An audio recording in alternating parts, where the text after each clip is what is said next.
yung kapatid ko na parang kanilalagaan ko siya. Inuwi ko anak ko kahit wala pa akong anak. Kasi naman yan, kasi yung mga magulang namin.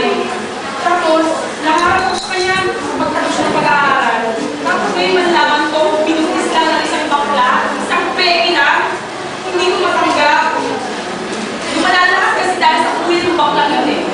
Ano ang pangalan ng baby? Si Simon, yung Spider, walang yak, walang motong bakla. Kapatid mo, anong pangalan? Ang pangalan ng kapatid ko ay si Giselle. Yung pinagsamantalahan niya, inabuso niya. Eh, ano ang nakalam namin na sinisisi mo raw?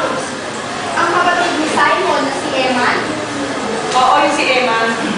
Hindi naman dahil yung si Emma na yun, na kuya niya na ekstahirado masyado, hindi naman sana magkakaroon ng gano'n eh, ng inuman, ng kung ano-ano na pangyayari sa buhay, kaya nadamay ng kapatid ko eh.